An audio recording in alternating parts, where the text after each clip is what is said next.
Hi, ഇന്നത്തെ പുതിയൊരു വീഡിയോയിലേക്ക് എല്ലാവർക്കും സ്വാഗതം. ഇന്ന് നമ്മള് ചെറിയൊരു പർച്ചേസിങ്ങിന് പോവാണ് ടൗണിലേക്ക്. എന്താണ് ഇന്ന് ബർത്ത്ഡേ പറഞ്ഞു കഴിഞ്ഞാൽ നാളാണ്, പിറന്നാളാണ് വരുന്നത്. അപ്പൊ ഡേറ്റ് ഓഫ് ബർത്ത് ഏപ്രിൽ 2-ാം തീയതിയാണ്. അപ്പോ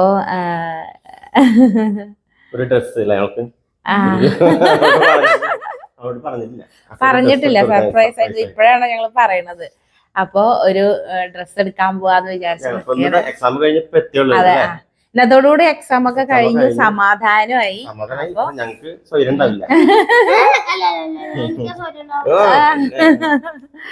അപ്പൊ ഞങ്ങളപ്പോ ടൗണിലേക്ക് പോവാൻ നിൽക്കണം. അപ്പൊ ഞങ്ങള് തൃശ്ശൂര് പുളിമൂട്ടിൽ സിൽക്സിലേക്കാണ് കേട്ടോ ഡ്രസ്സ് എടുക്കാൻ വന്നിരിക്കുന്നത്. അപ്പോൾ ദേ മോള് ഡ്രസ്സ് ഇങ്ങനെ സെലക്ട് ചെയ്തുകൊണ്ടിരിക്കുന്നുണ്ട്. അവൾക്ക് മിഡിയും ടോപ്പും സെറ്റ് മതി എന്ന് പറഞ്ഞിട്ട് ഇപ്പൊ നോക്കിക്കൊണ്ടിരിക്കുകയാണ്. ഓരോന്നോരോന്ന് എടുത്തിടുന്നുണ്ട്. അവൾക്ക് എത്ര ഇഷ്ടപ്പെട്ടു കഴിഞ്ഞാലും അപ്പോഴും ചോദിക്കും, എന്നോട് ചോദിക്കും, അതുപോലെ ഉണ്ണേട്ടനോടും ചോദിക്കും, അമ്മ എനിക്കിത് ഇഷ്ടമായി, അമ്മയ്ക്കും അച്ഛനും ഇഷ്ടമായോ എന്നൊക്കെ.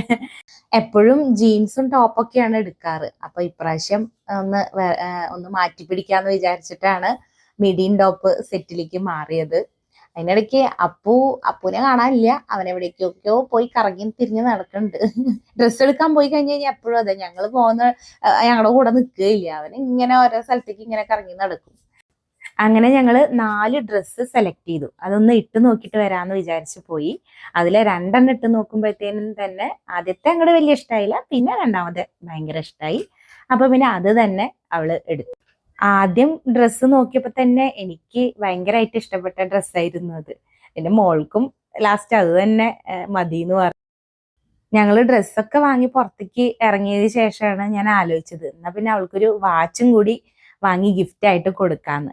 അങ്ങനെ ഞങ്ങൾ കടയിൽ കയറി ഒരു നല്ല വാച്ച് വാങ്ങി. അപ്പോഴേക്കും അപ്പൂന്റെ മുഖമൊക്കെ അങ്ങോട്ട് വാടി, അവന് ഭയങ്കര വിഷമായി. ചേച്ചി ഈ ഡ്രസ്സ് വാച്ച് എനിക്കൊന്നുമില്ല എന്നുള്ള പരിഭവങ്ങളൊക്കെ ആയി.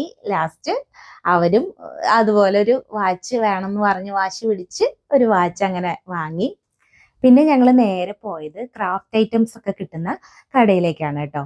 അത് തൃശ്ശൂർ തന്നെ വലിയൊരു ഷോപ്പാണ്, ഫെജി എന്ന് പറഞ്ഞിട്ട്. ആ ഷോപ്പിലേക്കാണ് ഞങ്ങൾ പോയത്. അപ്പോൾ കുട്ടികളിപ്പോൾ വെക്കേഷനൊക്കെ ആയ കാരണം കൊണ്ട് അവർക്ക് ഓരോ സാധനങ്ങൾ ഉണ്ടാക്കണം, ഫോട്ടോ ഫ്രെയിം ഉണ്ടാക്കണം എന്നൊക്കെ പറഞ്ഞ് മോള് വാശി പിടിക്കണ്ടായിരുന്നു. പിന്നെ പെയിന്റിങ്, അങ്ങനെ അതിനുള്ള പെയിന്റിങ് ബ്രഷ്, അങ്ങനത്തെ സംഭവങ്ങളൊക്കെ വാങ്ങിച്ചു. അതൊക്കെ കഴിഞ്ഞ് അതിന്റെ ആ കടയുടെ തൊട്ടടുത്ത് തന്നെ വർഗീസ് കോർണർ എന്നുള്ള ഒരു സ്റ്റേഷനറി ഐറ്റംസ് ഒക്കെ കിട്ടുന്ന ഒരു ഷോപ്പുണ്ട്. അവിടെ സ്കൂളിലേക്ക് ആവശ്യമുള്ള എല്ലാ ഐറ്റംസും, ബുക്ക്, പെന്ന്, അങ്ങനെയുള്ള എല്ലാ സാധനങ്ങളും നമുക്ക് ഹോൾസെയിൽ വിലയ്ക്ക് കിട്ടുന്നതാണ് കേട്ടോ. അപ്പൊ ഞങ്ങൾ എപ്പോഴും കുട്ടികൾക്ക് സ്കൂള് തുറന്നാലും ഒക്കെ ഞങ്ങള് ബുക്കും ഫയല്, പെൻസില് എല്ലാം ഇവിടെ വന്നിട്ടാ വാങ്ങാറ്. അപ്പൊ ഞങ്ങൾ അവിടെ പോയി കുട്ടികൾക്ക് ആവശ്യമുള്ള എല്ലാ സാധനങ്ങളും വാങ്ങിച്ചു. അവര് ഭയങ്കര ഹാപ്പിയായി. അപ്പൊ ഞങ്ങൾ വീട്ടിൽ പോവാണ്. അപ്പോൾ ഇന്നത്തെ വീഡിയോ ഇത്രയേ ഉള്ളൂ. അടുത്ത വീഡിയോയിൽ കാണാം. എല്ലാവർക്കും നന്ദി. ബൈ.